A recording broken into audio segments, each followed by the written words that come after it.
normally come under the head of politics, but today I'm not in that head. So I just need the attribution to be correct. For my sins, I also happen to be a lawyer. That is how I do my penance and try to get my sins forgiven. So I'm a lawyer practicing under a law firm called Mafume Law Chambers. So that is the capacity that I'm coming here under today, Mafume Law Chamber. Now today I want to talk about a situation that has happened in Penhalonga, where someone was killed, an artisanal miner was killed, and we have the widow here, and a gentleman who was working with the other artisanal miner was shot. And we have the gentlemen here. I will say their names. But before I go there, we will talk for, I'm with the organization, I represent the organization. Center for Natural. The real struggle of simply trying to be alive in Zimbabwe. So they will tell their story, and then the organization can then explain. I don't know, you want to speak first or they speak first? Saying that we deny the allegations in your letters and the company does not accept liability at all. And that is all that Metallion Gold said about this issue. So after these people were killed, they didn't assist in the funeral, they didn't offer any compensation.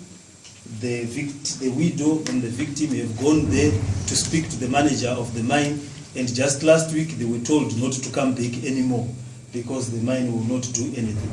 But this is, as a society, we cannot allow this. We cannot allow a situation where people are killed and things are not done properly. We have also wrote a letter to the police to ask for statements that the complainants made for progress in the matter, and the police have denied us access to the documents. And they have said that since the matter is pending with the court, they will not give us any documents, which is also surprising. And these are the obstacles that a common man faces in trying to obtain justice in our country.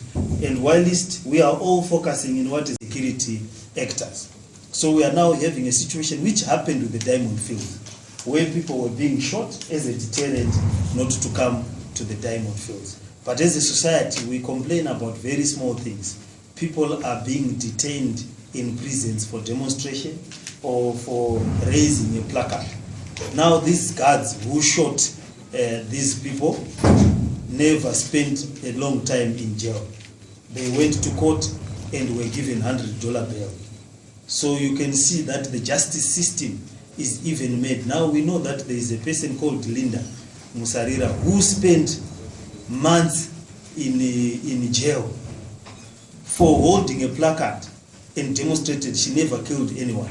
But here we have individuals who shot a person who is here, who killed a person whose widow is here, but those people were made simply to pay $100 fines. And as we speak, they are back at work and they are enjoying their freedom whilst there is a person in jail. We have contacted Metallion Gold itself, and we have written a letter asking them for compensation for these individuals. And the response that came from Metallion Gold, from their corporate services sector, is that they deny. I think we got a response from Mr. Z Nzimbi. Mr. Z Nzimbi wrote just 4 letters.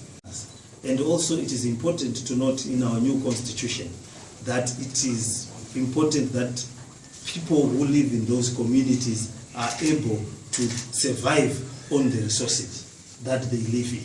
So instead of coming up with a model or a policy of living with the communities properly, people are being shot like baboons by corporate actors.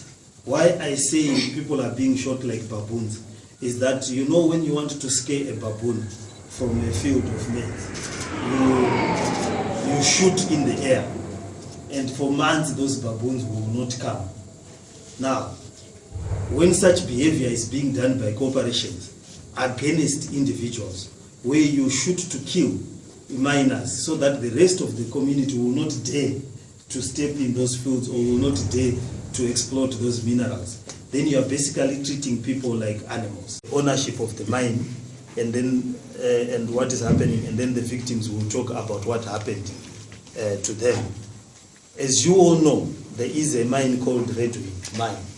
This mine, according to the website, is owned by a multi-corporate or a multinational called Metallion Gold. So according to their website, they own 100%, at least the latest information that we could get. Metallion Gold owns 100% of that mine. Metallion Gold itself is registered in the UK. It is also registered in South Africa, and it owns mines all over the continent, DRC, and so forth and so forth. And they decided to open Redwing Mine in 2013, or thereabouts. It's reopened. It's a mine that has always existed. But as you know, there are communities that live around that area.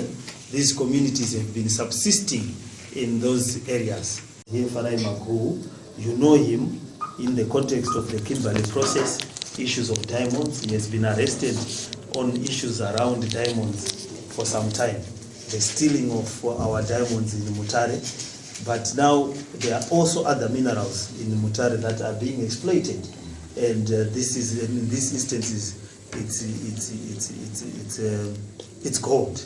And in extracting that gold, people regrettably are getting killed.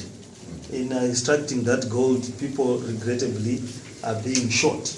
Now we need to end the culture of impunity. It happened with the diamonds, but now with the gold, as it continues, we need to stop it.